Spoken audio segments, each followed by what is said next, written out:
Good morning. This is Father Simeon Gallagher, and I am at Malvern Retreat House on the outskirts of Philadelphia. And I'm sitting this morning in a shrine in honor of soon-to-be Saint Carlo Acutis. We are so happy that the people here at Malvern have decided to put a shrine here because this retreat house has been here for about 115 years. And thousands of people have come, and we're always concerned about the connection with young people, so that Carlo Acutis, who will soon to be canonized, I think the canonization is scheduled in Rome for the 27th of April, that this will bring groups of young people here, and they can become more familiar with the very long-standing Catholic tradition of making a weekend retreat away at a retreat house, so that there's a deepening of faith in our lives.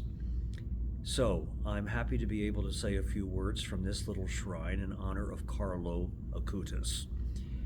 It should surprise you, maybe it will, that he was so young, and yet when we look at the history of our church, we realize that the call to holiness is rooted in our baptism, and that we are all called to be holy.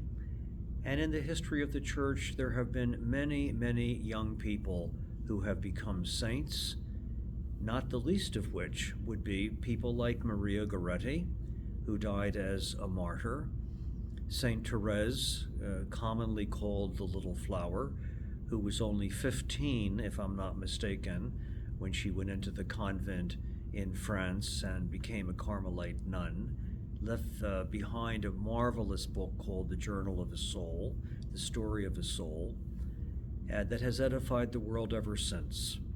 And now we have Carlo Acutis, a young Italian boy, born in London but raised in Italy, and was a bit of a nerd, as the kids would say, a kind of techie kid who somehow was touched by God's grace and began to take his Catholic calling seriously, and became connected to the Franciscans, particularly the Capuchin branch of the Franciscans, who did a lot of street ministry. I'm sorry that I can't remember whether it was Milan or Venice. I think it was Milan. And he became very familiar with the Capuchin outreach programs for street people, feeding the poor, and so forth. So that when he was diagnosed with the disease that eventually killed him, he mentioned that he wanted to be buried in Assisi. The Capuchins, by our orientation, are not oriented having lots of property and so forth. So the conventual Franciscans have St. Francis's body. The regular Franciscans have St. Clare and all of her history in their churches, and there was no church that the Capuchins could have in Assisi. So the bishop said, what about that dark little ancient cathedral at the other end of town? Let's give that to the Capuchins, St. Rufino. And this is the cathedral where we think St. Francis himself was baptized. So the Capuchins happily took that, and lo and behold, where is Carlo Acutis buried? But in the Capuchin church, and suddenly this obscure little place at the other end of town has become perhaps even more visited. Please forgive me, St. Francis, but become even more visited than the shrine of St. Francis himself in the Basilica.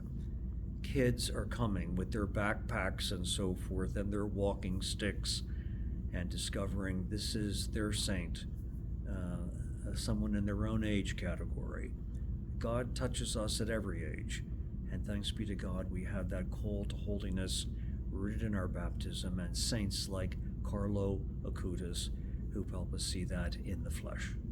So if you ever come to Malvern, and you need to come to Malvern, and enjoy the grounds, the beautiful chapels, participate in one of the many, many programs, week-long parish missions and weekend retreats, then make sure you come here to the Carlo Acutis Shrine. Thank you, and God bless you.